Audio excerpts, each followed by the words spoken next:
Well, hello everybody. Welcome back to the stream. How is everybody doing tonight? Welcome back to the show.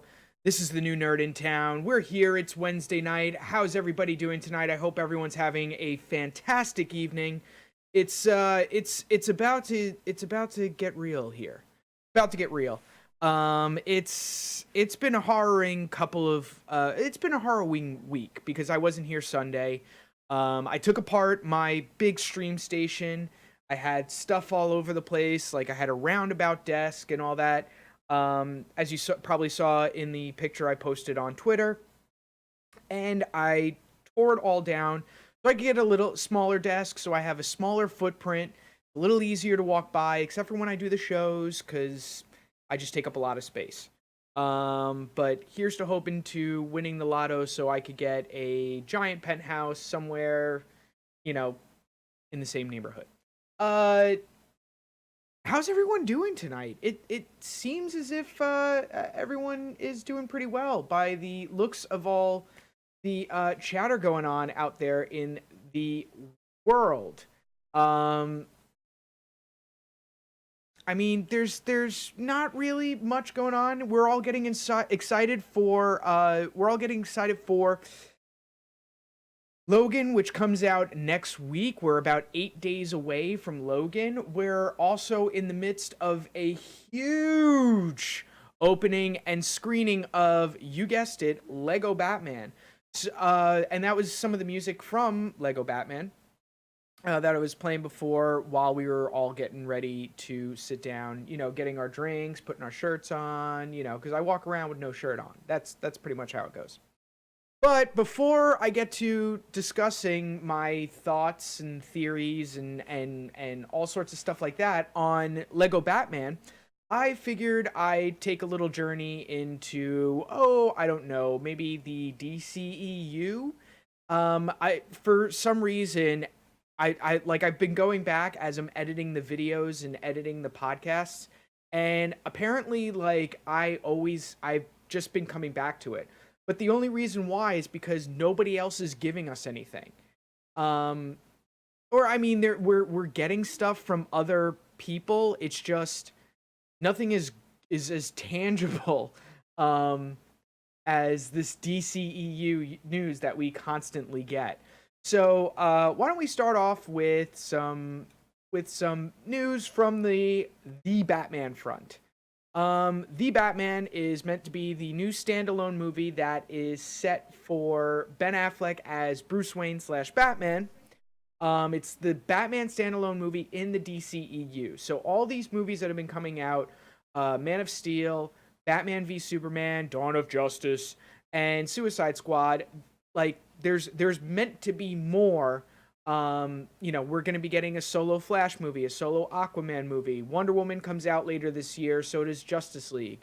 It's kind of DC's answer to Marvel's success and Marvel's Avengers films, which is fine. It's perfectly good for all of that to happen. It's just not working out as well as I would assume everybody is seeing. And the latest news that we've had since last Wednesday. Now, last Wednesday we left off with Mel Gibson rumored to have sat down with Warner Brothers and DC to be the director for Suicide Squad 2. Which means two things. A, David Ayer is out, who's the director from Suicide Squad, and B, they're shopping around and they need to get they're looking at a bunch of options, but right now Mel Gibson, coming off of a huge movie in Hacksaw Ridge starring Andrew Garfield, is coming off is getting ready to release is sitting down and advertising the idea of possibly, right now Mel Gibson is saying it's more of a first date type of thing, but Warner Brothers, it's been coming out that Warner Brothers is looking at him. Again, very preliminary stages. I wouldn't be surprised if during this stream or during this taping of everything, that those negotiations just fall through, and then I'm sitting there going back on Friday or Sunday and just like, oh guys, so Mel Gibson's out. Now, enough about Mel Gibson and Suicide Squad 2. We have to take a look at The Batman. The huge Ben Affleck, like, crap fest that's going on called The Batman. Now, the latest news was Ben Affleck dropped out as director, which means Warner Brothers, DC, Ben Affleck, the other writers have to go through everything and find a new director, and find a director that will work with Warner Brothers and enjoy the script, be able to work with Ben Affleck as an actor, playing the Bruce Wayne and Batman part, but also has to work with Warner Brothers, because it seems as if they're running the show. No matter what, they're running the show. No matter what you could get a 5-year-old to do this show, to do the movie, as long as the 5-year-old listens to what Warner Brothers has to say, and there's no huge changeovers of there's no huge edits, or it's within the purview of Warner Brothers. Oh, then they're fine. They'll love that director. Well, we thought we had a director come in by the name of Matt Reeves. Now, if you're not familiar who he is, don't worry. I've done my research, so you don't have to. Matt Reeves is has come in from Dawn of the Planet of the Apes, and he's currently they're in the post-production stages of War of the Planet of the Apes. He's also credited as one of the directors for Cloverfield, the 2008 film that J.J. Abrams was kind of the genius behind, with the whole bringing a original monster to America. Godzilla's from Japan, King Kong was from Europe or Africa or somewhere, whereas the Cloverfield monster is the original American monster. So Matt Reeves has a pretty solid background, not too hugely famous, he's not a Steven Spielberg, he's not a Scorsese, or he's not even a Snyder or a Joss Whedon. But he is known well enough within the community to be respectable enough and to be knowledgeable enough to sit there and be able to push forth as a director for this Batman movie.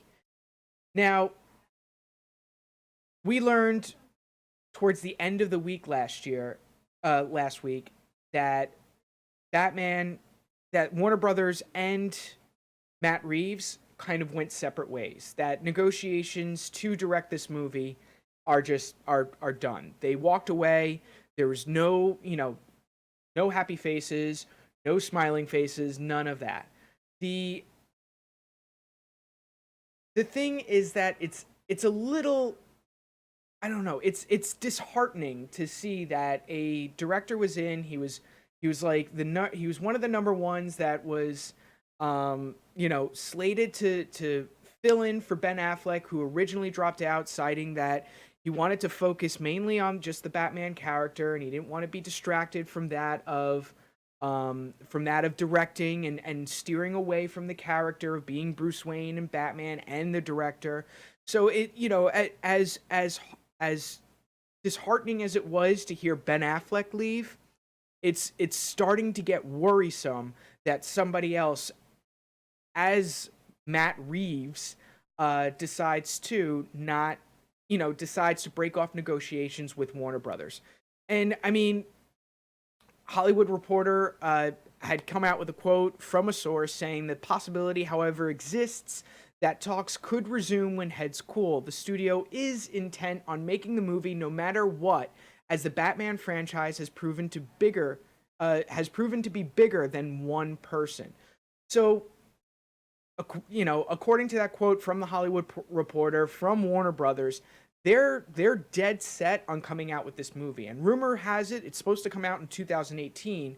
But considering the fact that we're nearing the end of the second month of 2017, And the Han Solo movie just started production. That's coming out towards the end, or, sometime in 2018 as well.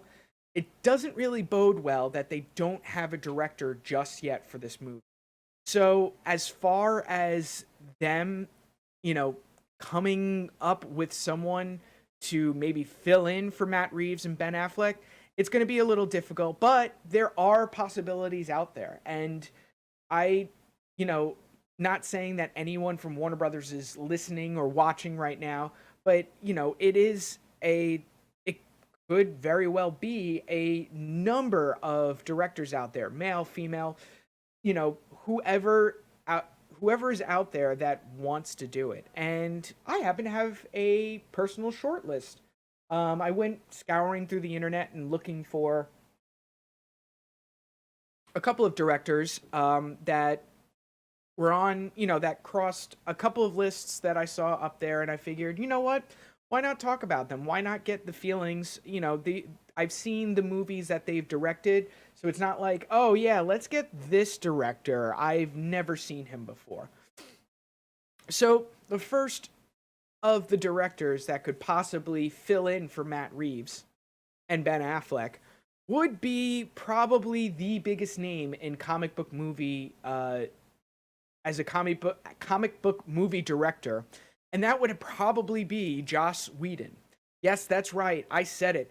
The Marvel Avengers mastermind behind the Avengers history could possibly be, fit to direct a Batman movie. Now, other than doing the Avengers and being a collaborative effort, he's done. Joss Whedon is moving on to other projects, which means he's completely open to doing a DC film.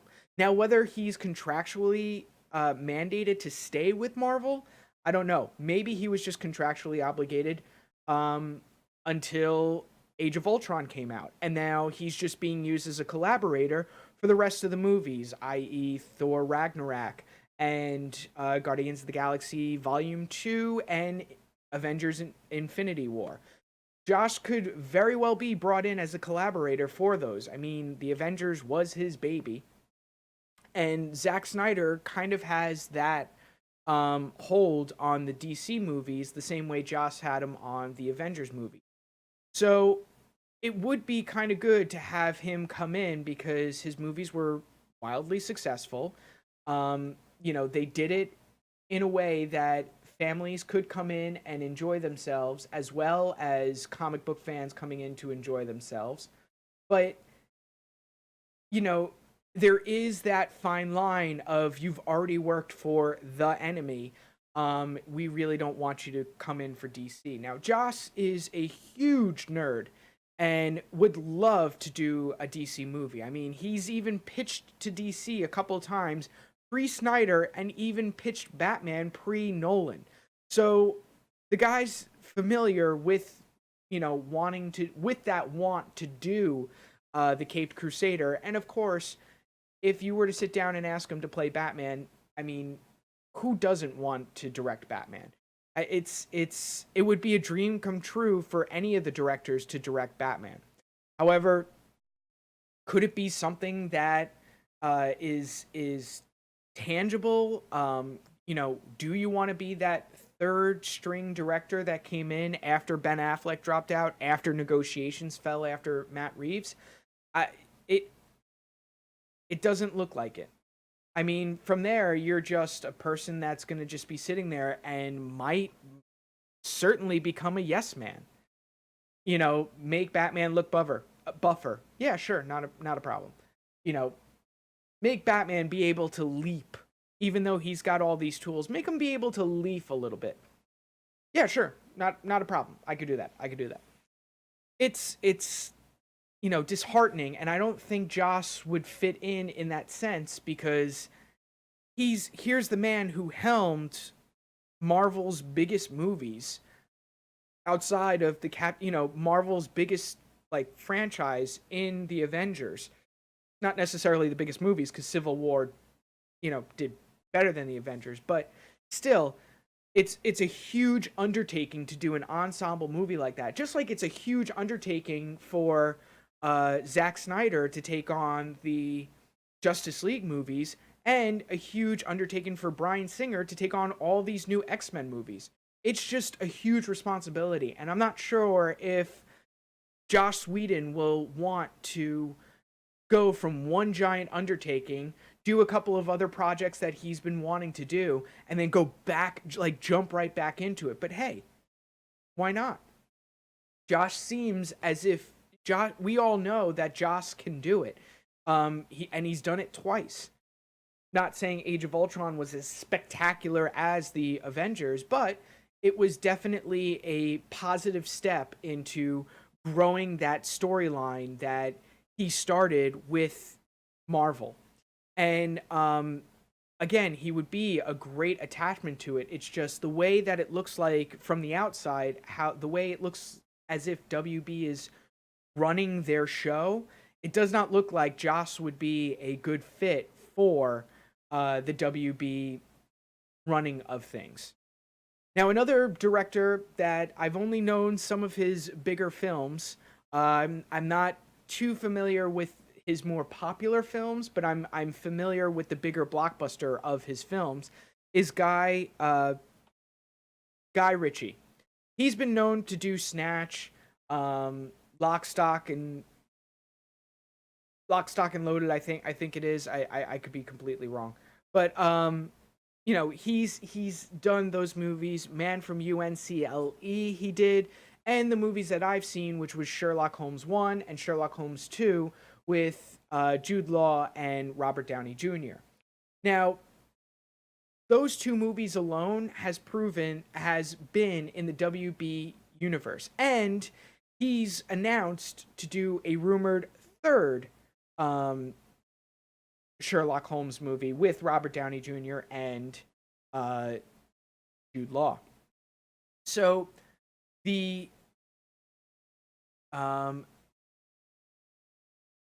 those movies alone have all been in Warner Brothers, released by Warner Brothers Studios. So Guy Ritchie is known for Warner Brothers. In fact, he might be considered a safe bet because he's worked with these executives before. But now it comes into, okay, he's worked with these executives before. What about working with the executives that are in charge of DC? What about doing something that is so slated and so written in, not really in stone, but written in ink? Excuse my comic puns, but written in ink as to being a solidified storyline, one that people know. And for this new movie, The Batman, I really hope they don't do an origin story. It's kind of like Spider-Man, where we're done with origin stories. We get it. Batman Begins. We got some origin stories from Batman in 1989. We've seen it done like many times in comic books and the TV shows and all that kind of stuff. We get it. It's coming into that territory where if they do it one more time, we're gonna, we'll call for something like Spider-Man Homecoming, where we don't want an origin story. But back to Guy Ritchie, he would be considered that safe bet for Warner Brothers because they've worked with him before.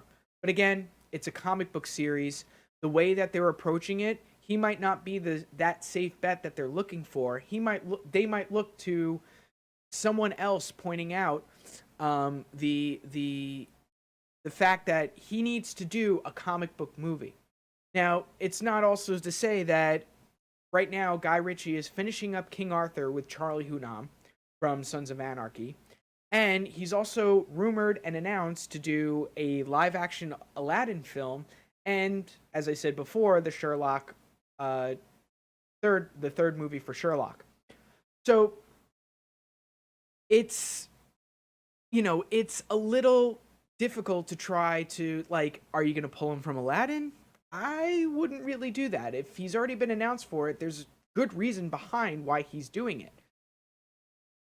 Are you going to pull him from Sherlock 3? Well, no. He was quite successful doing the first two. Why are you going to pull the director from the third one? I mean, it's not unheard of. There are times where directors don't do, their the second and third, or third, or don't do the second but come back for the third, in directing movies. So it's not necessarily unheard of, for a director to get pulled off for another project. But Guy Ritchie is definitely someone in there. I enjoyed the Sherlock Holmes movies. I enjoy the Sherlock TV show a little bit better, but the Sherlock Holmes movies were quite entertaining. Kind of like watching Transformers, with that open heart and open mind of, you know what, this movie's just going to be explosions and talking robots and this and that is, is just going to be awesome. It's just going to be a lot of fun. Robert Downey Jr. can play. Robert Downey Jr. could play the drug addicted, crazy detective, while Jude Law plays the, like the motherly hand or the fatherly hand to Robert Downey Jr. Now, the next person on the list that I came across of was Antoine Fuqua. He is the genius, and I say this with such a love in my heart. He's the man behind the genius behind Training Day with Denzel Washington and Ethan Hawke. He also did, more recently, Magnificent Seven and Olympus Has Fallen with Gerard Butler. So, first off, this guy has a Rolodex. Now, if you don't know what a Rolodex is, he has a contacts app filled with A-lister,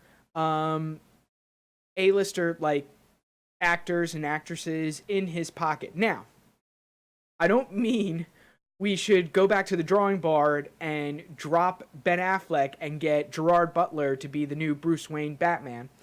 I'm not saying that at all, but Denzel Washington playing Lucius Fox, or, I don't know, Chris Pratt coming in there to do someone, a little bit of funny or something like that, or, Gerard Butler coming in to be a Scarecrow or Doctor Strange type character.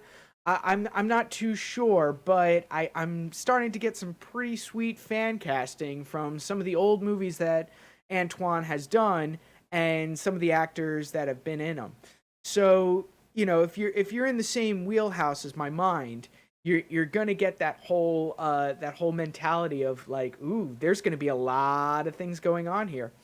KT Nord, what's going on? Hope you like that joke. I don't know what it was. So yeah, and the list that he could bring in goes on and on. And the style of movie that he did, especially in Training Day, the raw, feeling that everyone gets, where you're watching, where you felt like you were in the streets and you actually felt for Denzel Washington's character. And I know some of that's the writing and some of it's the acting, but also some of it's the directing. If Antoine was able to get Denzel to feel a certain way and to show the emotions a certain way and get it from paper to mind to screen, then I want that. And we'll get to how I feel the Ben Affleck aspect of all this should tie in a little bit later. But for now, getting someone like Antoine who seemingly has this raw, like, down to earth type feeling, a little bit like the Nolan brothers brought to the Dark Knight series, where everything was just more realistic. Bane did not have some weird chemicals that made him super strong, and I mean, he had the weird mask that was holding like his face together essentially. But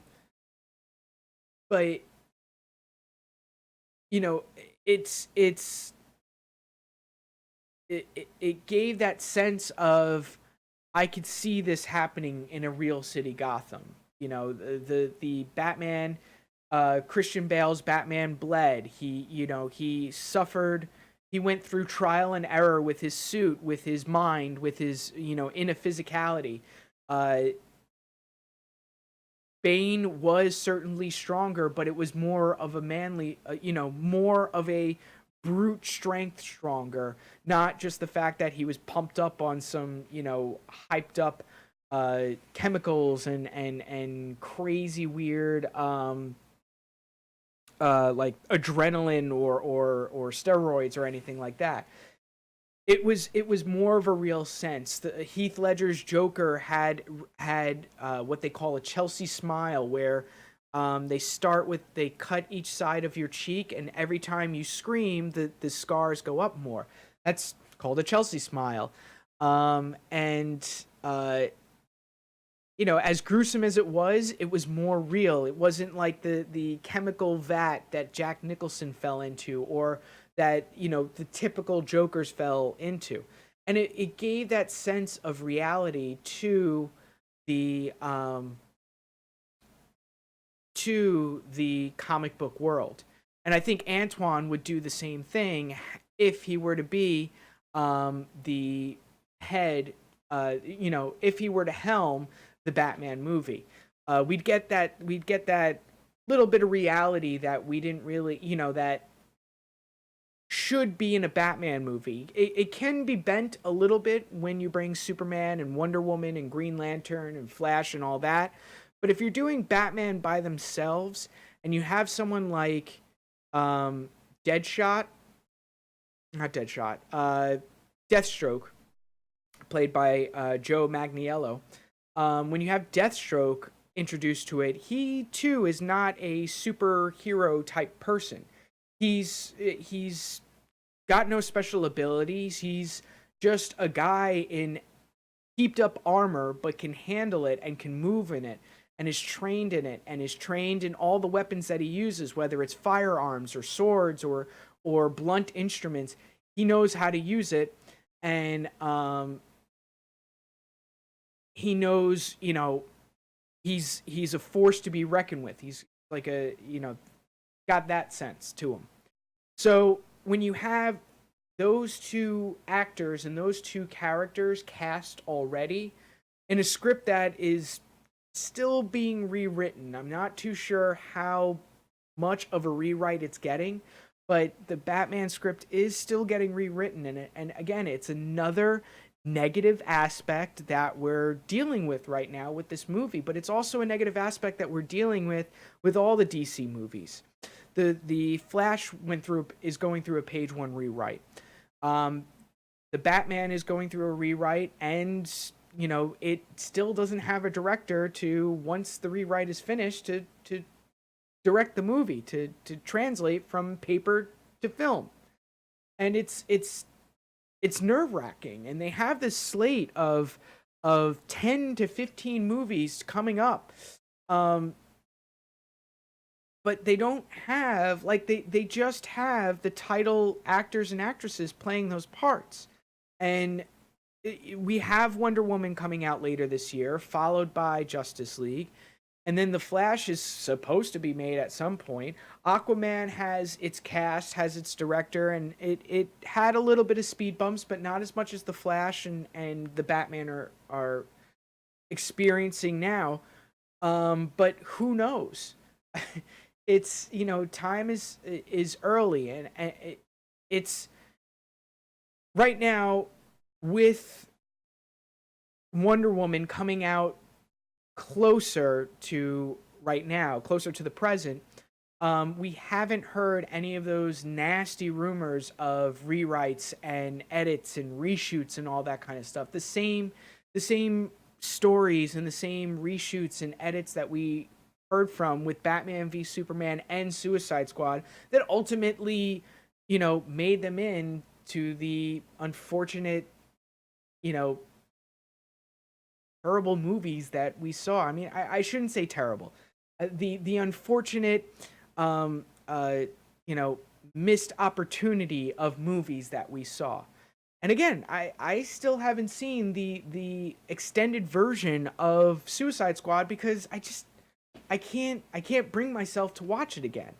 And it's difficult. It really is. So, but back to the list of possible directors. Next up, we have David Leitch, who's coming off of a not as huge as Lego Batman, but a huge second release of John Wick Chapter 2. Now, David Leitch um, uh, directed John Wick along with Chad. Oh, I forgot his last name, but Chad. Both were former stuntmen who have a long list of movies in the stunt category. However, their directing category is quite small. Now, David might not be able to do this movie because of one thing and one thing only, and that is Deadpool 2. Once Tim Miller dropped out of Deadpool 2 due to creative differences, um, which is okay. Again, directors drop out for a whole sort of reasons. We're talking about Matt Reeves tonight. David Leitch was announced to do Deadpool 2. Now, nobody's going to rip him away from that. I honestly, I don't care how much money you throw at him. That is an opportunity not to pass up, because you can do a second rated R film, have it come out just as well as Deadpool did, just as well as, hey, Crit Cam, thank you so much for the host. Why am I hiding myself? Thank you so much for the host. Thank you. You know, come out with a sequel to one of the biggest comic book movies, one of the biggest surprises in comic book movies, and the movie to finally, hopefully, get us close to getting that Oscar nomination that a comic book movie, deserves. And I'm not talking about Deadpool. That's not getting the Best Picture nomination. However, Logan is my horse. If Logan is done the way it should have been, and because it was rated R and they could go out full force into the full like drama, feel good but action packed and Wolverine type movie, then I think Logan could definitely be a contender for Best Picture nomination. I'm saying it here before I've even seen the movie, before I've even met the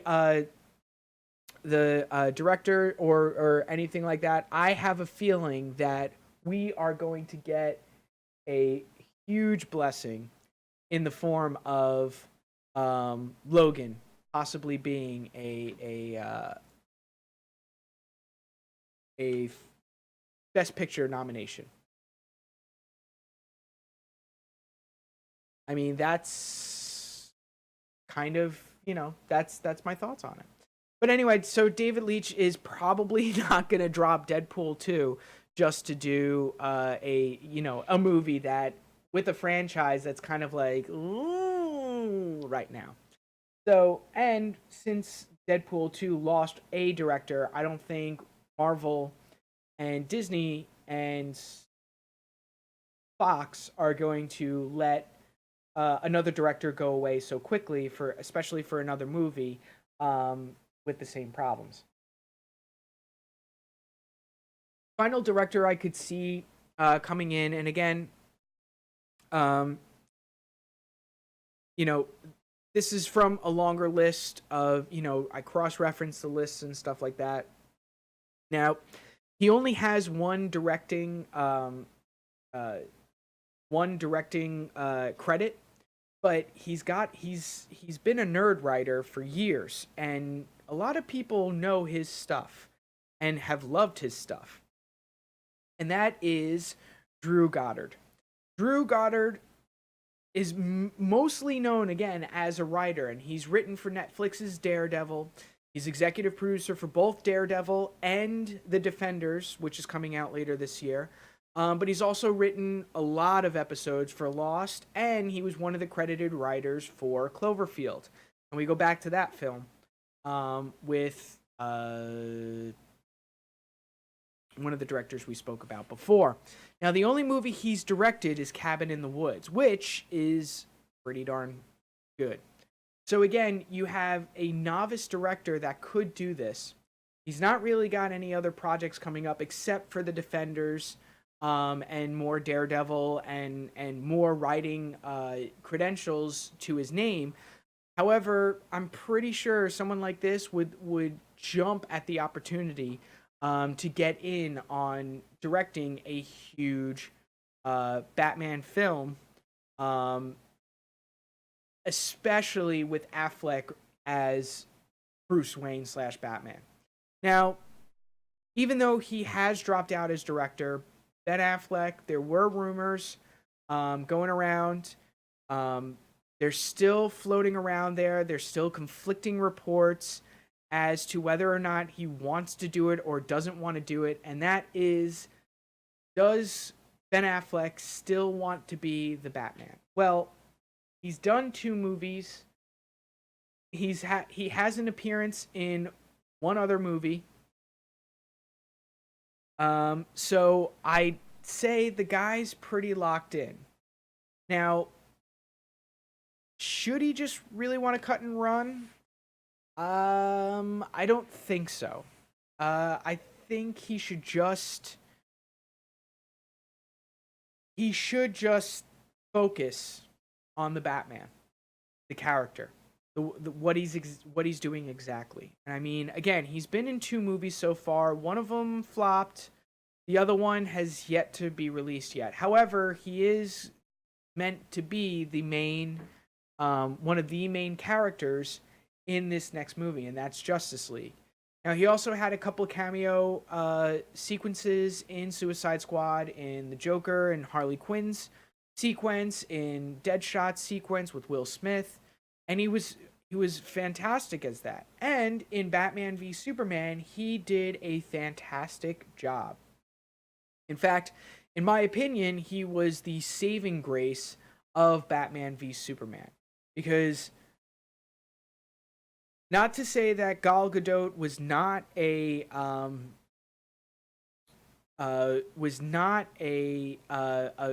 great Wonder Woman, and I can't wait to see more of her, but her character never really fit in. I think they should have just, again, cut her off when she got on the plane and just left and had Superman and Batman take on Doomsday by themselves. Bringing her in, you really got, you were almost as confused as Batman and Superman, sitting there like, is she with you? No, I thought she was with you. It's a little like, it's not really the best to like just throw her in like that. And I mean, we all knew who she was. There were promotional material. There was action figures already released with her face and everything like that on it, and she was one of the main focus of the promotional material till the movie came out, and then they stopped because she's not in the movie as much as they thought she would be.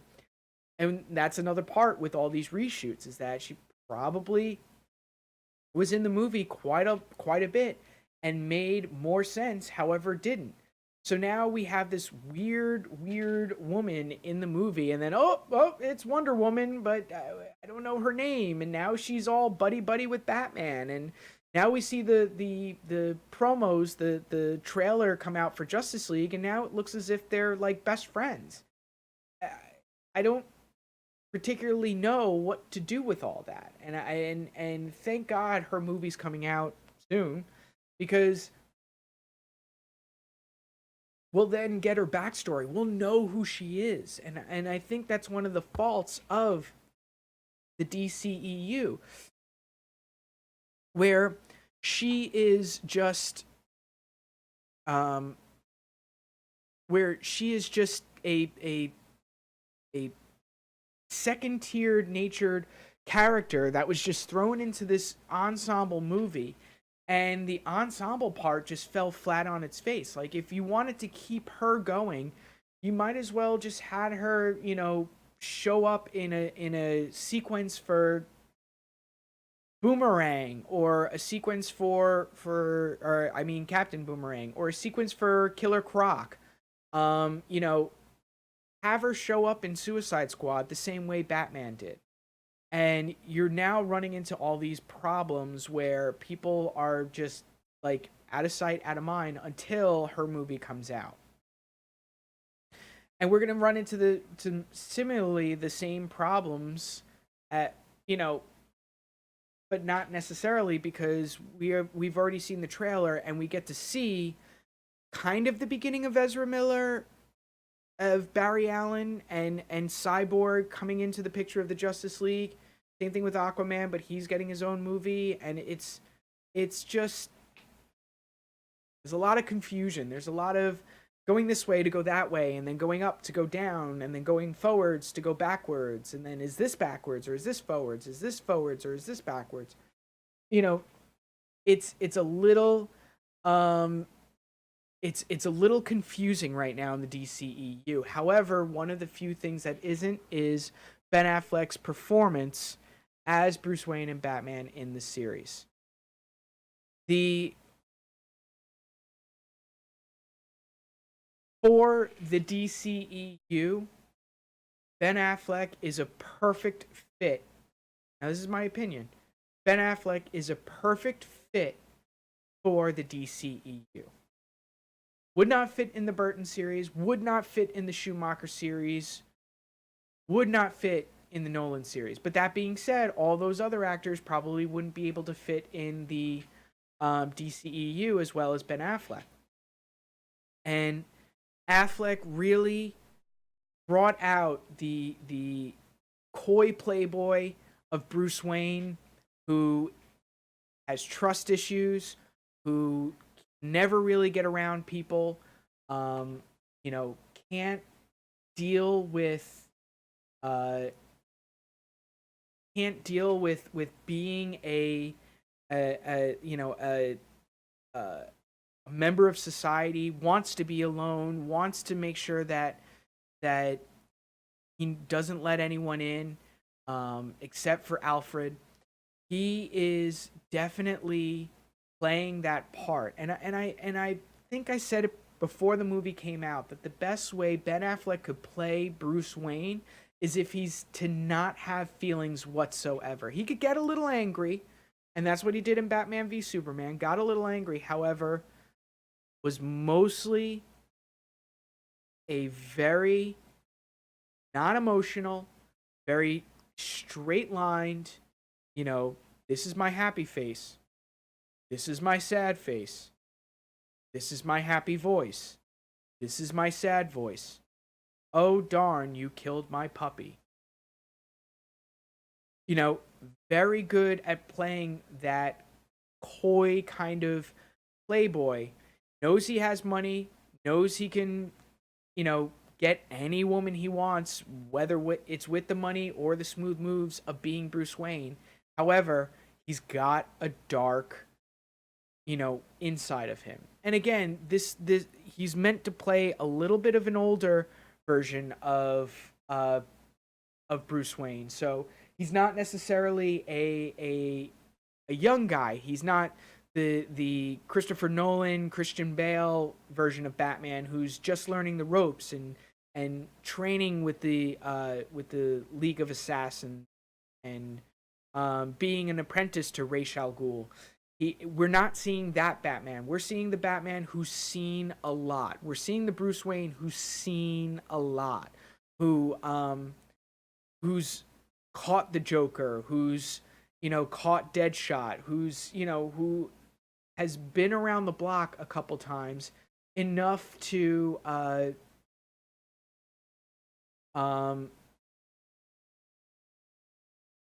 who's meant to be a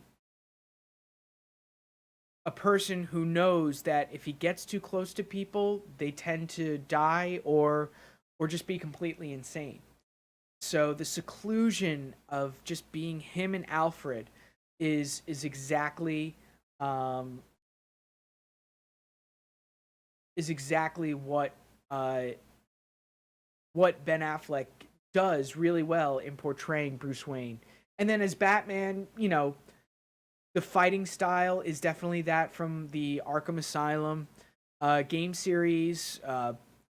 You know, very, very close quarters fighting, using the environment, being able to take out a couple guys from left, right, behind, forward. If you're a fan of the Arkham Asylum series, definitely check out the fight sequence in Batman v Superman, and we saw a little note of it for Justice League too. A picture was shown for that, so it's going to be very, very interesting to see him continue doing it. Now, another thing that Ben should probably take a look at is um, just maybe just do the solo movies. Just do the Batman and then hang it up. After Justice League, after the Batman, hang it up. That's it. Continuing to do cameos. Do another solo movie if the Batman does come out to do well, but maybe don't go with ensemble movies unless you're a thinker like me and you're the best part of the movie. Then keep doing ensemble movies because then you'll just keep raising the bar for them. I'm not too sure if he should do that. I mean, should he just do the Batman and then leave because Justice League would have already been released? Next he's got to do is the Batman and then show up in the Flash, show up in Aquaman, show up in the Cyborg film or Shazam or Black Adam or any of the other, 10 or 15 movies that are coming out for DCEU. They have a slate, might as well use it and might as well lock in whatever actors you can get as recurring roles. I mean, we all know Henry Cavill is going to stay in as Clark Kent Superman till the end of time. I mean, the guy can do the part well as also. Especially for these darker films. He does bring a little bit of that light that Superman has to these darker style films. Now, my last little note to Mr. Ben Affleck, if you're listening, is use your resources. You did it in Batman v Superman, and it turned out great. You tapped Kevin Smith. You've God only knows you've branched out to others within the comic community, fans, professionals, anyone you can grab them, use them. The guys that work at DC, grab Kevin Conroy, who's been the voice of Batman for video games and cartoons. I mean, he could give you what his psyche is. Pick up those artists that cover Batman. Just find a way to help keep elevating that character and just keep pushing yourself and keep that focus that forced you to drop out as director. Although very sad, it was very sad to watch you drop out as director of Batman. However, I completely understand your move to do that in order to focus on being Bruce Wayne and Batman. But don't be afraid to use your resources. Tap Kevin Smith again. Definitely get a feel for it. Even use him as a writer or a director if he wants to, or if Warner Brother wants him to. Because I'm pretty sure that would not be bad. I mean, look at all of the episodes that he's done for The Flash, for Supergirl. They've been fantastic. I mean, nothing short of a great time. And I'm for one would love to have him by my side if I were doing such a major character in his life and in your life as Bruce Wayne and the Batman. So it is sad news that the Batman did lose negotiations with Matt Reeves. There was that slate of directors that we could go from: Joss Whedon, Antoine Fuqua, Drew Goddard, David Leitch, Guy Ritchie, all of them could definitely be a a choice to fill in for Matt Reeves and Ben Affleck. But others out there like Kevin Smith, you could even go as far as tapping the female um, directorial uh, lists.